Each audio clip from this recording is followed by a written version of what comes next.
बीच हालात चल रहे हैं। तालिबानी जो फाइटर्स हैं, सुरक्षाकर्मी हैं, वो लगातार जो है वो जवाबी कार्रवाई कर रहे हैं। उसके बाद कहीं ना कहीं ये कहा जा सकता है कि युद्ध जैसी स्थिति जो है इस वक्त बनी हुई है। अफगानिस्तान की तरफ से बार बार इस चीज को स्पष्ट किया गया कि उसका किसी भी तरह से पाकिस्तान के मौजूदा हालात जो वहां पे हमले हो रहे हैं टीटीपी के, उसमें कोई लेना देना नहीं है। मगर जब पाकिस्तान उस चीज को नहीं समझा, बार बार एयर स्ट्राइक कर रहा है, तो उसके बाद इस तरह की स्थिति होना जो है वो मुमकिन सी बात थी। तो उसी में अब जवाबी कार्रवाई करते हुए तालिबान सरकार ने जो फैसला लिया कि जवाबी कार्रवाई पाकिस्तान को की जाएगी और बॉर्डर पर आसिम मुनीर की जो फौज है उसको भारी नुकसान उठाना पड़ा है। कई उनकी चौकियां तबाह हुई हैं, कई सैनिक जो है मारे जाने की खबर आ रही है। बिल्कुल। और देखिए अजय, अब ये जो हालात बने हुए हैं वो ये आज या कल से नहीं है, कई महीनों से ये हालात बने हुए हैं। और सवाल ये है कि आखिर स्थिति ऐसे बनी क्यों, आखिर क्यों जो बार बार वार्ता हो रही है वो दोनों के बीच में विफल साबित हो रही है। पाकिस्तान और अफगानिस्तान आखिर किस चीज पर अड़ा हुआ है? देखिए, बिल्कुल सबसे हैरान कर देने वाली बात यही है कि जब पाकिस्तान को पता है कि उसकी अंदरूनी हालत उससे नहीं जो है संभल रही, उसके बावजूद जो है वो अपनी चीजों को संभालने के बजाय वो आतंकवाद पर जो है फोकस है। वो लगातार इस चीज की कोशिश कर रहा है कि कैसे जम्मू कश्मीर और भारत को में अशांति फैलाई जा सके। और ऐसे में अफगानिस्तान में जो को जिम्मेदार ठहराना, भारत को जिम्मेदार ठहराना, फिर वहां पर एयर स्ट्राइक करके मासूम लोगों की हत्याएं करना, ये कोई देश जो है वो नहीं सहेगा, और अफगानिस्तान तो कम से कम बिल्कुल नहीं। और खास बात देखिए कि अफगानिस्तान और पाकिस्तान की जो नजदीकियां थी वो इस कदर थी कि वहां पर पाकिस्तान जो है हमेशा अफगानिस्तान को अपने पॉकेट में समझता था। मगर अब जब अफगानिस्तान में तालिबानी सरकार आई और उन्होंने देखा कि जिस तरीके से पाकिस्तान कर रहा है ये गवारा नहीं है, इसीलिए बार बार बताने के बावजूद जब पाकिस्तान ने इस चीज को नहीं समझा और पाकिस्तानी सेना एयरफोर्स जो है वो एयर स्ट्राइक कर रही है, तो उसकी जवाबी कार्रवाई होना लाजमी सी बात है। और उसी में बड़ी कार्रवाई करते हुए ये एक्शन हुआ है। लेकिन अब पाकिस्तान चाहता क्या है? आखिर जो ये युद्ध हो रहे हैं, जो गोलीबारी हो रही है, जिसमें मासूमों की जान जा रही है, ये रुक कैसे पाएगी? देखिए, जो लग रहा है पाकिस्तान दरअसल इसी तरह के हालात बनाना चाहता है, और उसके पीछे की वजह यह है कि किसी भी तरीके से पाकिस्तान की जो अंदरूनी हालत इस वक्त हो चुकी है वो पाकिस्तान के लोगों को समझ जो है वो ना आए, लोग उसको लेकर सवाल ना उठाएं। इमरान खान को लेकर जो इस वक्त स्थिति बनी हुई है, पॉलिटिकल क्राइसिस पाकिस्तान में कभी भी पैदा हो सकता है। और इसीलिए अगर आप देखें तो पाकिस्तान के इंफॉर्मेशन मिनिस्टर ने कहा था कि इमरान खान जो है वो मेंटली इंस्टेबल हो गए हैं। तो इससे साफ लगता है कि कहीं ना कहीं इमरान खान को लेकर पाकिस्तान में हालात और ज्यादा खराब हो सकते हैं, पॉलिटिकल क्राइसिस वहां हो सकता है। इसी वजह से अब शहबाज शरीफ की सरकार और आसिम मुनीर की सेना मिलकर पाकिस्तान और अफगानिस्तान के दरमियान भी इसी तरह के हालात पैदा करना चाहते हैं, और इसी तरह की कोशिश उनकी भारत के साथ लगते बॉर्डर्स पर भी देखने को मिलेगी। बिल्कुल। और अजय देखिए, एक तरफ तो आप खुद इन हालातों के जिम्मेदार होते हैं, यानी कि पहले आतंकियों को पाला जाता है, पोसा जाता है, इसके बाद आप खुद उन पर हमले भी करते हैं और हालात तनावपूर्ण हो गए, तो इसे लेकर भी कोई बीच का रास्ता निकालने को लेकर क्या कोई पहल नहीं हो रही है?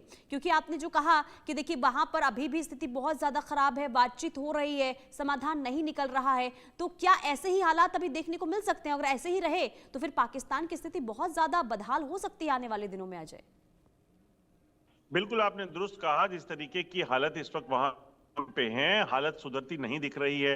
इकोनॉमिकल क्राइसिस पाकिस्तान में है, पैसा भुखमरी से लोग जो है लाचार हैं। सेना के जवान जो है टीटीपी और बलूचिस्तान में बीएलए बीएलएफ से मुकाबला नहीं कर पा रहे। पॉलिटिकल क्राइसिस के नाम पर आप देखें तो इमरान खान के उसके जो वर्कर हैं वो लगातार सरकार पर, शहबाज शरीफ की सरकार पर हमलावर हैं। तो ऐसे में कहीं ना कहीं जो स्थितियां हैं वो कहीं ना कहीं इस वक्त शहबाज शरीफ और इमरान का जो आसिम मुनीर है उनके खिलाफ हैं। तो ऐसे में इस चीज से निपटने के लिए उनके पास शायद यही तरीका बचा है। पहले बड़ी खबर का रुख कर लेते हैं। अब देखिए हालात तो खराब है ही, लेकिन इसी बीच बड़ी खबर ये, विदेश मंत्री जयशंकर की टिप्पणी से तिलमिलाया है पाकिस्तान। जयशंकर के बयान को गैर जिम्मेदाराना और भड़काऊ बताया गया। हमारी सेना देश की सुरक्षा का आधार है, जयशंकर ने पाकिस्तानी सेना पर निशाना साधा था और पाक सेना व्यवस्था से भारत की सुरक्षा चुनौतियों का संबंध है, ये विदेश मंत्री की तरफ से कहा गया, जिसे लेकर पाकिस्तान की तरफ से ये बयान सामने आया कि जयशंकर हालात को खराब करना चाहते हैं। अपनी सेना पर भारत के विदेश मंत्री एस जयशंकर की टिप्पणी से पाकिस्तान के अंदर तिलमिलाहट देखने को मिल रही है। दरअसल पाकिस्तान ने ये कहा है कि सशस्त्र बलों सहित उसकी सभी संस्थाएं राष्ट्रीय सुरक्षा का आधार स्तंभ है। दरअसल इससे पहले जयशंकर ने ये कहा था कि भारत की अधिकांश समस्याएं पाकिस्तान की सेना से उत्पन्न होती है।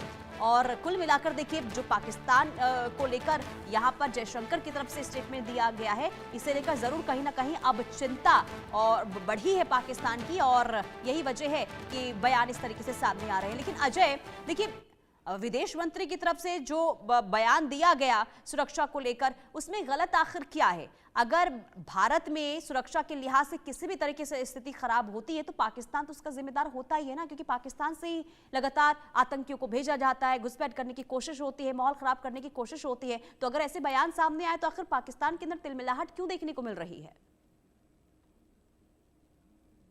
देखिए, पाकिस्तान सच का सामना कर नहीं सकता। ये सब जानते हैं कि 1947 में जब भारत और पाकिस्तान अलग हुए, तब से लेकर पाकिस्तान ने कहीं ना कहीं ब्लीड इंडिया 1000 कट वाली पॉलिसी अपनी चलाए रखी। पाकिस्तान ने हर संभव कोशिश की किसी भी तरीके से भारत को जो है कहीं ना कहीं डिस्टर्ब करने की, चाहे वो पॉलिटिकली डिस्टेबलाइज करने की बात हो, चाहे वो आतंकवाद के जरिए हो, जंग के जरिए हो। हर बार पाकिस्तान की तरफ से ऐसा हुआ। 1971 में जब बांग्लादेश अलग हुआ, उसके बाद पाकिस्तान और ज्यादा बुखला गया, और इसीलिए पाकिस्तान जो है आतंकवाद के जरिए और तमाम चीजों के जरिए भारत में कहीं ना कहीं, जम्मू कश्मीर में कहीं ना कहीं हालात खराब करने के प्रयास करता रहा। मगर अब पाकिस्तान को यह चीज समझ नहीं आती है तो क्या करे। पाकिस्तान सच्चाई से झूठला नहीं सकता, और एस जयशंकर जो विदेश मंत्री हैं भारत के, उन्होंने उसी चीज को कहा कि भारत में जो परेशानियां उत्पन्न होती हैं उसमें ज्यादातर परेशानियां जो है वो पाकिस्तान की देन है, और उसके पीछे की वजह पाकिस्तानी सेना है। पाकिस्तानी सेना यहाँ पर आतंकी घटनाओं को अंजाम देती है, पाकिस्तानी सेना बॉर्डर पर हालात खराब करती है, पाकिस्तानी सेना सरहद पार से आतंकी भेजती है। तो ये तमाम चीजें जो है वो पाकिस्तान की देन है, इसमें गलत नहीं है, ये सब सच्चाई है। और पाकिस्तान अगर इसे नहीं समझना चाहता, अजय बने रहिए, बड़ी खबर सामने आ रही है, लौटती हूँ आपके पास। बड़ी खबर का रुख करेंगे। पाकिस्तान में एलईटी और जैश ए मोहम्मद की बैठक हुई है। 6 नवंबर को बहावलपुर में ये मीटिंग हुई थी। जैश के कमांडरों के साथ सैफुल्ला मौजूद था। तो ये बड़ी खबर, 6 नवंबर को बहावलपुर में ये मीटिंग हुई थी, जैश के कमांडरों के साथ सैफुल्ला भी मौजूद था। तो पाकिस्तान में एलईटी और जैश ए मोहम्मद की ये मीटिंग, आखिर इसके पीछे क्या मकसद है, ये बहुत बड़ा सवाल। अजय, ये जो मीटिंग हुई है 6 नवंबर को बहावलपुर में, क्या है इसे लेकर जानकारी? किस बात को लेकर ये मीटिंग हुई है? देखिए, बिल्कुल जो जानकारी मिल रही है उसके मुताबिक लश्कर और जैश के आतंकियों के साथ मुलाकात की है। और सैफुल्ला की अगर बात की जाए तो सैफुल्ला इस वक्त जो सबसे ज्यादा एक्टिव जो है ऑपरेशनल कमांडर जो है वो बताया जा रहा है। और जानकारी के मुताबिक ये मीटिंग का मकसद भारत में किस तरीके से आतंकी गतिविधियों को आगे चलाना है, खासतौर पे जब ऑपरेशन सिंदूर में जो भारी तबाही भारतीय सुरक्षा बलों ने की है उसका बदला कैसे लेना है, उन चीजों पर चर्चा की जा रही है। जानकारी ये भी है कि सैफुल्ला आने वाले दिनों में पाकिस्तान के कब्जे वाले कश्मीर यानी कि पीओके के एलओसी के पास के इलाकों में भी देखने को मिल सकता है। और इसी तरह से बैठकों का दौर इस वक्त जो चल रहा है पाकिस्तान में, उसके पीछे की मंशा किस तरीके से भारत को अशांत करना है, जम्मू कश्मीर में अशांति फैलानी है, यही उनका मकसद है। और इसी चीज को लेकर ये बैठकों का दौर जो है वो चल रहा है। 6 नवंबर को ये बैठक हुई है। जानकारी ये भी है कि इसके बाद एक बैठक जो है वो नवंबर के आखिरी सप्ताह में की गई, जिसमें आगे किस तरह से रणनीति बनाई जाएगी उस चीज को लेकर जो है वो काम हुआ है। बिल्कुल। और अजय, यही तो विदेश मंत्री ने कहा ना, विदेश मंत्री जयशंकर ने, कि जो स्थिति बनी हुई है पाकिस्तान के अंदर उसका जिम्मेदार खुद पाकिस्तान है। और अगर ऐसे बयान भारत की तरफ से सामने आते हैं तो पाकिस्तान को मिर्ची लग जाती है। आखिर अपनी हकीकत को कबूल क्यों नहीं कर रहा है? क्योंकि एक तरफ देखिए आतंकियों की ये मीटिंग हो रही है, इस पर तो आर्मी वहां की जो सेना है कुछ करती हुई नजर नहीं आ रही है। देखिए, बिल्कुल आपने ठीक कहा। जिस तरीके के हालात इस वक्त वहां पे बने हुए हैं, इन हालात में कहीं ना कहीं पाकिस्तान को अगर एक अच्छा मुल्क हो और अगर दिमाग अगर लगाए तो मुझे लगता है कि पाकिस्तान के हालात बेहतर हो सकते थे। पाकिस्तान की इकोनॉमिक कंडीशन जो है वो बदल सकती थी भारत की मदद से।